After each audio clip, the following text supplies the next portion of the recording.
These tips will help you get the best quality images from your Ace Pro, as well as showing you some hidden features that you may have missed. If when you're handling the camera or you're swapping it between mounts, you find that you keep accidentally selecting things on the screen, you can prevent this happening by locking the screen. So swipe down and select the padlock icon.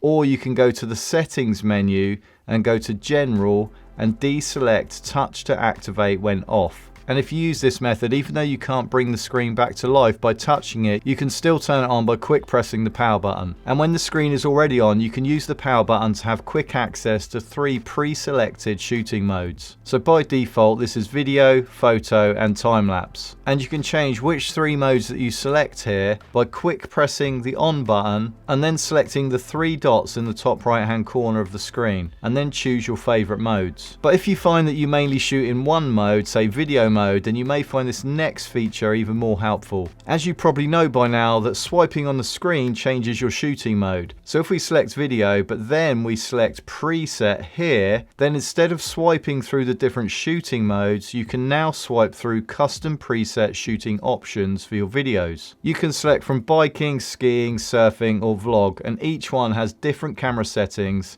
And you can also add 5 of your own custom presets by selecting the plus icon here and then the edit icon, and then select your favorite shooting parameters. But no matter what shooting mode that you select with your Ace Pro, you'll want to get the best image quality. So to do that, the first thing that you want to adjust is the image sharpness. By default, the camera is set to high sharpness, which gives you a very digital look to your images with very hard outlines. So go to settings, image settings, and sharpness, and change this to medium or low. One of the biggest selling points with the Ace Pro is pure shot mode, and this gives you the ability to shoot in really low light situations. It really does give you brilliant results, but you must remember that you should only use this in low light situations. In broad daylight, you'll get better images with your Ace Pro if you shoot in standard video mode. But even in standard video mode, there's still a few tips to help you get the best images. There is a high dynamic range feature which is integrated into standard video mode, and you'll see this icon here in the top left hand corner. This means that the camera will capture more detail in the darker and the brighter parts of your image automatically. But there are 2 things to bear in mind here. Firstly, HDR only works automatically up to 4K 30 frames per second. So if you have a shot where you need HDR, you must make sure that you don't exceed these shooting parameters. The flip side of this is that occasionally you may have a situation where your shot will look better when you don't use HDR. So to turn HDR off, you simply need to shoot at a higher frame rate beyond 30 frames per second. So if you shoot in 60 frames per second, this will automatically turn the HDR off, and the icon in the top left hand corner will be grayed out or will disappear. And this will also give you the added bonus of being able to slow certain parts of your shot down by 50%,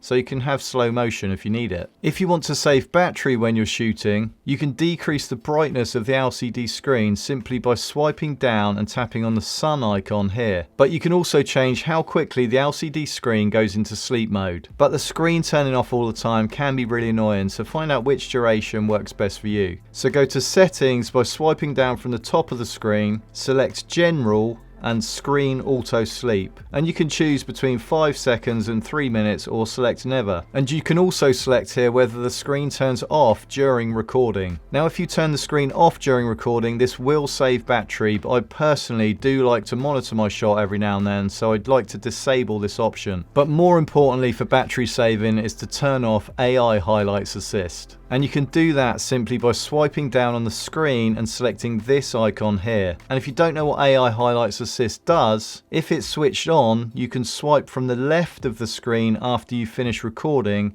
and look at your clip, and the AI will show you how many highlights it's selected from your video. Tap on the flag icon and you'll see the duration of each highlight, and you can then select the icon here in the top right hand corner, select the clips, press the tick icon, and then choose to merge the clips as one new video file or save the highlights as separate clips. Either way, this saves you a lot of time, especially on a long ski run or a long bike ride, for example. But don't worry if you turn this feature off, because you can still select your own highlights manually, all still in the camera without using the app. So play your clip and then tap the flag icon on the right, and then when you see a section you like, press and hold the flag icon at the bottom here, and then that section will be highlighted. Release your finger to end the selection. And once you've finished selecting your highlights, press the tick icon, and then you'll see how many highlights have been selected next to the flag here. Tap it and then follow the export process we talked about a moment ago to create a new clip. But if you want to extend your battery for many hours for a time-lapse shot, for example,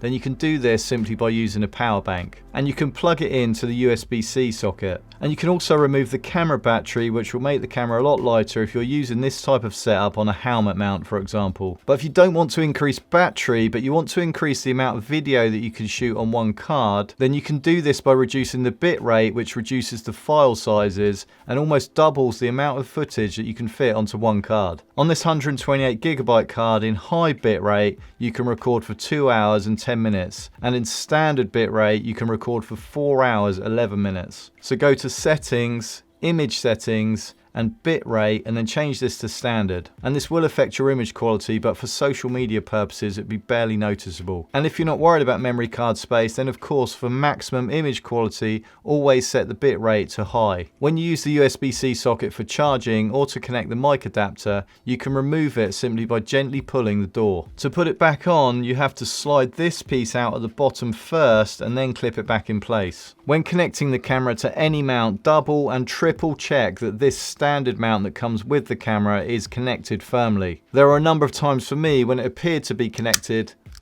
and it wasn't. So push this in place, make sure it clicks, and then really be aggressive with testing to make sure that this is firmly in place. Action cameras are obviously designed to give us a super wide view, but this can give us a distorted image. So to make your images look less distorted and more natural, you can select the de-warp field of view option here. But if you want to use the horizon lock so that the image stays straight no matter which way the camera is rotated, you can select this icon here. But remember, the horizon lock will only work up to 60 frames per second and will not work in 8K. Did you know that even though this isn't a 360 camera, you can still make your selfie stick invisible? Simply select the erase selfie stick effect in ShotLab. Now it's not perfect, but the following tips will make it easier for the AI to erase it more effectively. Firstly, don't let the selfie stick cross your body, so hold it out to one side. And ideally only use this effect when you have a constant plain background like grass, tarmac or snow. And finally, keep the selfie stick as still as possible. Even though there is a motion ND effect built into the app, you can have more control over motion blur and shutter speed by using proper ND filters. And I've only just seen these on the Insta360 site, and by the looks of it, they clip over the front of the camera lens. And I'll be able to show you these in more detail in this accessory video, which you'll want to watch next, and I'll see you over there.